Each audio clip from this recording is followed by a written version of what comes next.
Hello, and it's time for Wednesday Warfare, where I review NXT and AEW Dynamite back-to-back and try and figure out which show won for the week. Well, as you might be able to tell, this video is not a live stream. I've been experimenting with live streams for the last week with the Raw and SmackDown review, but I've decided to keep Wednesday Warfare and any current pay-per-view reviews pre-taped in this current format for the time being. Like I said, I'm kind of playing with the format, seeing how live reviews work for Raw and SmackDown.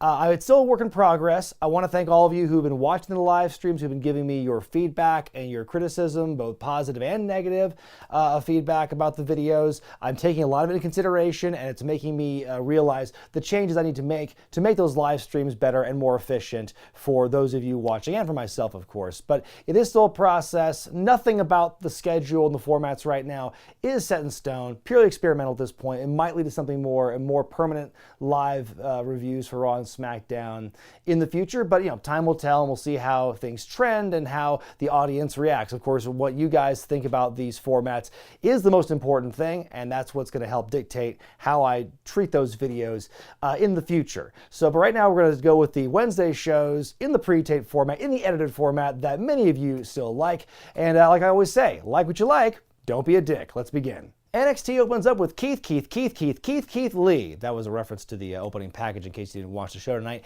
The new double champ, Keith Lee, makes his way to the ring. He says celebration time is over. He's over the euphoric high of beating Adam Cole last week, and now he wants to get down to business. Everyone's gunning for him, again, as the opening package kind of suggested. He thanks the fans. He thanks his trainer, Tim Brooks. He calls out his number one frenemy, Dominic Dijakovic, to have a talk. And basically, Lee says, Dominic is someone who's made him a better competitor and helped him get to this point. So now he's challenging, or he wants to give Dominic a shot at both the championships tonight. Dominic accepts, and so the main event is on. These guys have great history over the last year or so at NXT across the TV product and on TakeOver, so I'm really excited to see how this match turns out. Time for a grudge match as Damian Priest takes on Cameron Grimes. Now Cameron, he did beat Damian several weeks ago, but that was kind of a fluke, and Damian was selling an injury at the time. Since then, Grimes has been a thorn in Damian's side, slashing his tires, beating him up backstage and whatnot. So this is the grudge match for that. I thought it was a nice competitive matchup.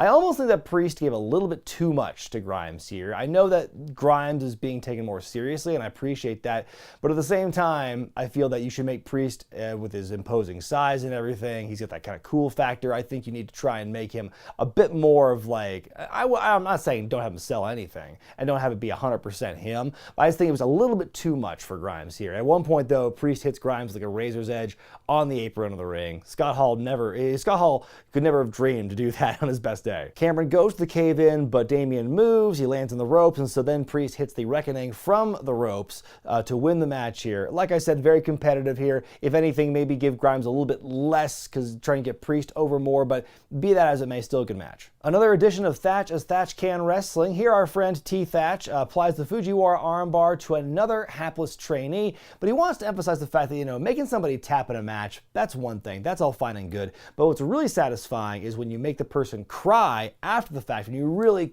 crank back on that submission hold. That's where T. Thatch really gets his jollies there. We go to our next match as Shotzi Blackheart takes on Indy Hartwell. Most of this matchup, the commentary is spending time arguing amongst themselves over whether or not Robert Stone deserved to have his leg run over by Shotzi's tank last week on NXT. And Beth even says, Robert Stone dove into the way of the tank. And then Tom Phillips goes, yeah, Marty Jannetty threw himself through the barbershop window. Well, in fairness though, Tom, Jannetty was trying to do a cowardly escape. But sure enough, Robert Stone hobbles his way to the ring wearing a big boot on the leg that got run over by Shotzi. He gets on the apron, and with the referee's back turned, Aaliyah attacks Shotzi. That allows Indy to hit a big kick to win the match in kind of an upset. I'm pretty sure it's her first win on NXT TV, and it also kind of maybe opens up the possibility of maybe Indy also being recruited by the Robert Stone brand. I think Stone's hilarious in this role. Tegan Nox interviewed backstage ahead of her title match with Io Shirai, and she says she's stronger, faster, and shinier than before, and she wants to become a champion like some of her idols, Kane and Molly Holly. And then we go to another promo with Legado del Fantasma. They're sitting in a big room with some drinks, and they're having a good chat, and they're celebrating their win, the six-man tag match from last week at Great American Bash. Santos Escobar putting over Raul Mendoza and Joaquin Wilde in like one-sentence expository things, talking about how, you know, they're going to build their empire from the ground up, and the Cruiserweight Championship will be the centerpiece of that empire. I thought it was a neat little promo. It was good to see a little more depth for Mendoza and Wilde as the henchmen to Santos, but you're telling me they've never had a conversation like this before this point?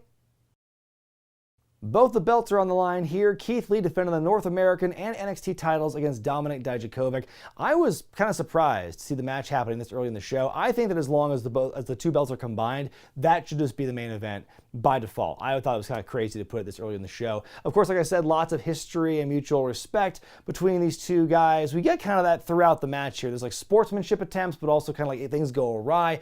And because they have the history, there's lots of big slams and impressive lifts and everything. In the end, Dominik goes for a jumping attack from the second rope, but Lee intercepts him, hits the Big Bang Catastrophe to win and retain. More sportsmanship. The lights cut out. Scarlett appears on the stage, and she walks up to the ring with a big bag in her hand. She dumps out. It's the broken hourglass that Lee smashed a couple of weeks on NXT. They're not going to throw that away. That's perfectly good sand. They got to keep that and hold it on for the next symbolic thing. The thing with Adam Cole getting that hourglass a few weeks ago seems like it's kind of a red herring because now Keith Lee is the target. As for this match itself, I was honestly kind of disappointed. I think it was the weakest showing by Lee and Dijakovic in their series, and I would think that with the stakes such as they are in this matchup, it would be a bit more amped up, but we didn't really get that here, and so I was kind of disappointed by that. Then after the match backstage, Dijakovic's being interviewed, and he puts over Keith Lee, and he says, you know, Karrion Kross is great, but he's no Keith Lee. And then, as if on cue, Karrion Kross shows up right in his face.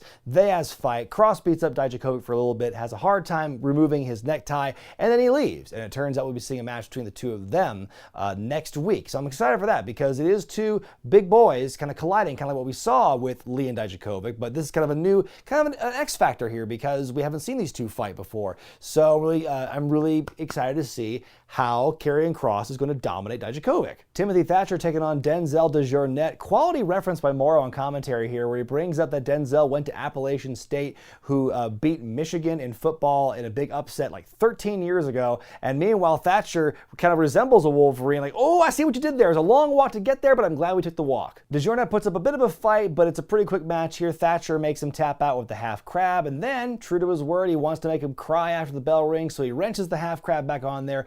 Oney Lorcan, his Great American Bash opponent, he shows up, breaks things up, and he chases Thatcher out of the ring. So looks like we're not done with these two yet. So if you enjoy the kind of physicality and the action you saw in their match a week or two ago, you're probably going to see some more of that in the weeks to come. Backstage, Robert Stone tries to apologize to Killian Dane for throwing coffee on him last week, and then Aaliyah shows up with an original artwork by Dexter Loomis, and it shows some little highlights from Great American Bash, one of which being Stone getting his leg run over by Shotzi while Killian Dane is getting hit with a cup of coffee elsewhere in the drawing. And apparently Dane takes great offense to this. Like, no one draws a picture of me getting hit by coffee and gets away with it, damn it. So he grabs Robert and he tells him to make, if you want to make it good with me, you better make this match with me and Dexter Loomis. I guess he just can't go to Regal himself for that. I thought it was kind of silly, but yeah, so we're going to have Dane and Loomis next week. And again, more wacky stuff with Robert Stone. I'm really enjoying his shtick. Main event time, Io Shirai defending the Women's Championship against the #1 contender, Tegan Nox, who earned that right at Great American Bash.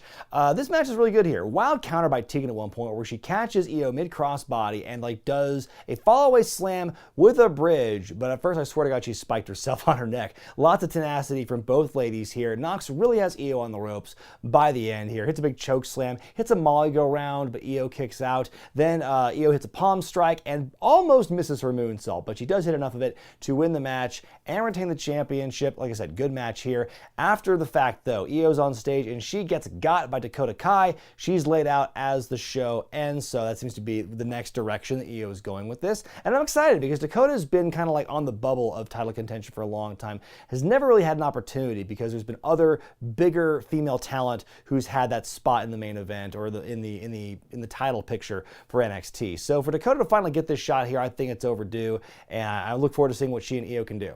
The theme for this week's AEW is Fight for the Fallen. So for 3 weeks in a row now, we've had some kind of like pay-per-view-esque theme attached to the weekly AEW shows. The show begins with a TNT title match as Cody defends against Sonny Kiss. And much like last year's Fight for the Fallen, Sonny gets a big opening dance number routine on the stage with some of the Jaguar cheerleaders. And Sonny, it's probably the biggest opportunity he's ever had, biggest match he's had on Dynamite. And he's looking very aggressive here, very intense. He's pie-facing the camera on the outside at one point. We also see some shots of Tully Blanchard in the stands, like specifically shots of Tully looking on and watching the action. We see this in this match, and we also see it in a later match as well. So clearly planting some kind of seeds for maybe some kind of expansion for Tully and his managerial base here. Sonny goes for a diving split leg drop, and then he misses it, lands on his crotch, and JR with a great call, "That would kill me." Sonny hits a crossroads and a 450, but Cody still kicks out. Cody with an Alabama slam on the ramp, and damn near drops him on his head in the ring, but Sonny is still very tough.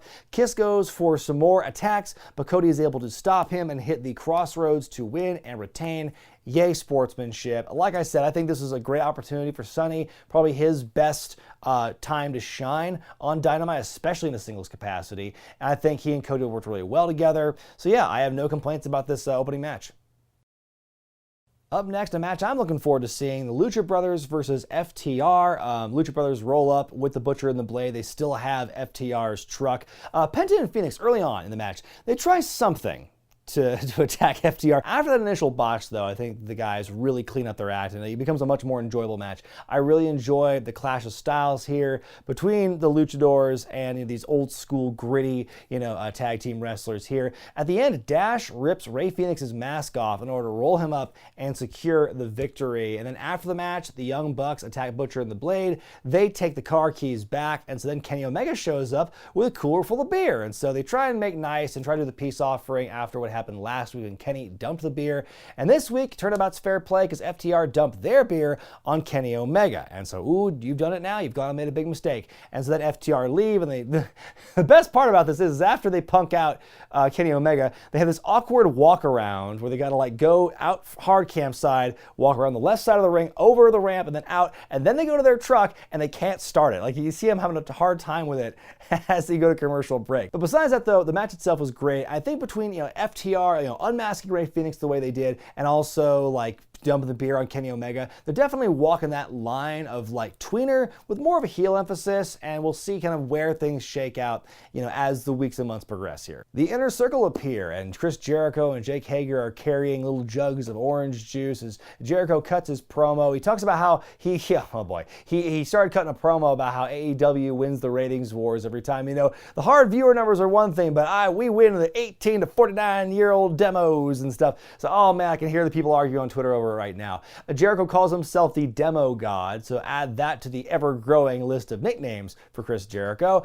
Chris runs down Orange Cassidy, says, you put up a hell of a fight at Fyter Fest, but I still beat you. There will be no rematch. And then they pour one out for Orange. I was thinking, oh man, that orange juice, don't dump that on the canvas. How naive of me, though, because moments later, Orange Cassidy shows up, and Jericho berates him some more. Orange does the thumbs down, and all of a sudden, this gallons of orange liquid just come crashing down on Jericho and the Inner Circle, and Ortiz immediately starts just taking bumps on the slick. He's flopping around like a fish. Ortiz is hilarious. Jericho's hilarious. They throw him a towel from to dry off. It's an Orange Cassidy towel, and he just flips out even more. I loved this. It was short and sweet as far as like the payoff to it, and I think it was just so well done and well acted by everyone in the ring. It was very entertaining. I really liked this. The Jurassic Express interviewed backstage, and they laugh at the Inner Circle's expense, and Luchasaurus says he's looking forward to wrestling the Elite tonight, and we go to that match now, 6-man tag, as the Jurassic Express take on Kenny Omega and the Young Bucks, and Omega's put on his heel boots tonight. He is a different man after he had the beer dumped on him earlier. He's wrestling in a t-shirt for the first part of the match. He's healing up on Marco Stunt early on. All the while, you see Hangman Page watching on the monitor, drinking, and then FTR join him later on in the matchup. The Express and the Bucks have great chemistry in here, and Jungle Boy is so insanely athletic, and like so is Marco, and they and the Bucks just work so well. And Luchasaurus, I love his hot tags. He has some of the most flashy, fun to watch hot tags for a big man I've ever seen. And Jericho with a great burn on stunt here. It's like wrestling with your 5-year-old son. You can do anything with him. A triple Tiger Driver 98 to Luchasaurus has him kicking out, and then we see Marco hitting Matt Jackson with a destroyer off Luchasaurus's shoulders. That was just absolutely insane. Off the shoulders, over the ropes, into the ring. Just when we thought that they couldn't top the destroyer we saw last week in that 8-man tag, they find a way to do it again. I mean, if it's not more insane than what we saw last week, I'd say it's right up there, kind of neck and neck in my opinion. Omega hits everyone with V-triggers. He finally hits stunt with the one-winged angel to win. Then afterward, he starts to heal more of Marco, kind of beats him up a little bit more after the bell rings. The Bucks push him off. There's tension and everything. Omega shrugs it off and everything. I'm liking this new edge to Omega. I feel like he was always kind of caught in the middle of the conflict between like Hangman and the Bucks, and now he's got his own edge. I don't know where Hangman's going with this, because like I feel for months we've been seeing, oh, Hangman's like teasing a heel turn, and now he's kind of like buddy-buddy with the FTR. They're drinking buddies now. So where does that fit in with Omega's new change of character? There's a lot of intrigue around that, because we haven't seen Omega as a heel yet in AEW. I've been told his heel work is very good. I haven't seen enough of his stuff as a heel to really know, but I like what I see so far, and we'll see where it goes. Backstage, Alex Marvez interviewing the women's champion, Hikaru Shida. By the way, I liked her t-shirt she's wearing where it says like heels, and it's a pair of high heels on it. I thought that was pretty clever. So Marvez asks, is she willing to give Nyla Rose a rematch? And Hikaru says yes, she's willing to let anyone challenge her if they're tough enough. And then we see a Jon Moxley promo outside Daily's place where he's got a lot of things on his mind, a lot of hardships he's been going through right now. He's actually wearing a Danny Havoc t-shirt, one of his former friends who sadly passed away a couple months ago. But he talks about how he can't wait to rip Brian Cage's bicep clean off the bone. He wants to try and exploit the injury that kept him on the shelf for several months earlier this year. And so that's where he leaves it off. He pretty much kind of definitely telegraphs what he wants to do and what his game plan is. The Nightmare Sisters are in action here. Brandy Rhodes and Allie have been kind of an uneasy, unlikely tag team over the last several weeks, but it's turned into a 3-match win streak for them. They made their Dynamite debut here, accompanied by Dustin Rhodes. I love Dustin's like red and white face paint variant for this show, by the way. They're taking on Kenzie Paige and MJ Jenkins. It's a short squash match. Allie pins Jenkins to win the match. There's more awkwardness and unease between the three of them, the Brandy, Dustin, and Allie.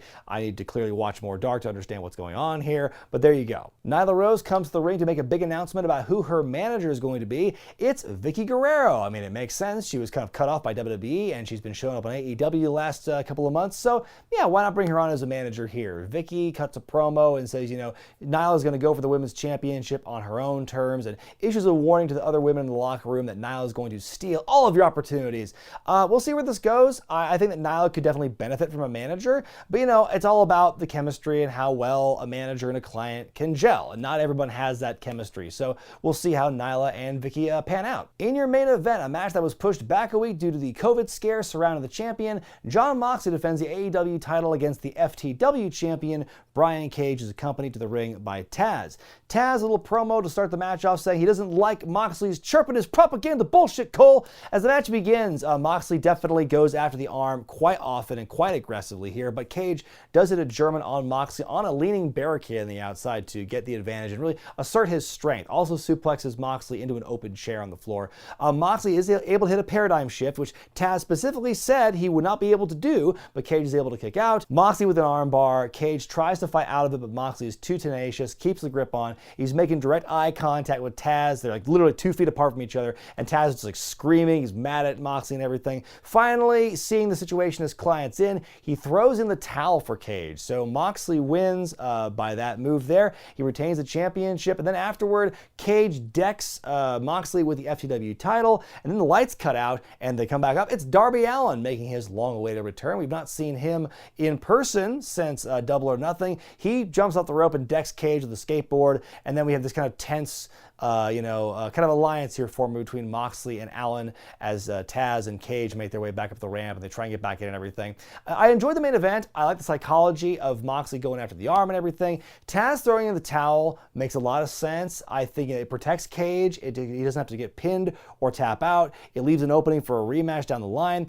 My one gripe is I think there's like the story is too much Moxley versus Taz. Like Cage is kind of a bit player in this, really, because it's all about Taz cutting the promos and Moxley's cutting the promos back and everything. It's these two. The thing is, though, I mean, Taz is never going to bump. He's never going to get his comeuppance here. So I think they're at risk, I'd say, of putting too much emphasis on the conflict between manager and wrestler. I think that's fine to do, but you need to have that. I mean, eventually the manager needs to get his comeuppance. The FTW title, kind of like I said last week, feels like a consolation prize for Bryan right now, because I feel they really telegraphed it by giving it to him 1 week before the title match. I think they could have saved it for maybe next week. It would have made a lot more sense. It is nice to see Darby Allin back in action here. I'm sure he's going to be fed to Cage very soon. That's how we end the show. Time now for me to decide which show won for the week, NXT or AEW Dynamite. I'm sorry, Fight for the Fallen. This week I'm going to go with AEW. I think they were the stronger show, at least if you compare NXT's 2 title matches to AEW's 2 title matches. I think AEW had the stronger title matches, especially comparing AEW title match to NXT title match. I think that the Lee and Dijakovic match was my biggest letdown for NXT this week. A match where on paper is great, and we've seen them do great stuff. This one, I just wasn't really feeling it as much. And then with AEW, they had a better variety of things. I mean, the stuff with Jericho and Orange Cassidy I thought was phenomenal. I think we had some great tag team matches, not just Lucha Brothers and FTR, but also the 6-man was pretty wild as well. And like I said, Sonny Kiss got a great opportunity here and looked really good against Cody in that opening match, the TNT title. Lots of intrigue surrounding Kenny Omega, Tully Blanchard, where's that going to go? We didn't see as much of that, I feel. Not much like intrigue, not enough stuff on NXT for me to go, man, I wonder where like XYZ is going to go from here. I mean, there was some, but I feel AEW did a better job of that. But let me know what you thought about NXT and AEW this week in the comments section below. Later this week, I'll have my predictions video for Extreme Rules happening this weekend. And also on Friday, there will be not 1, but 2 live videos. The first one's going to be a video game live stream. Haven't done one of those in quite a while. And Virtual Pro Wrestling 2 for the N64 is going to be on the agenda. Then, of course, that night on Friday, I'll be giving my SmackDown review for the 2nd week in a row. It'll be live. But until then, I'm Brian Zane, and I'll see you next time.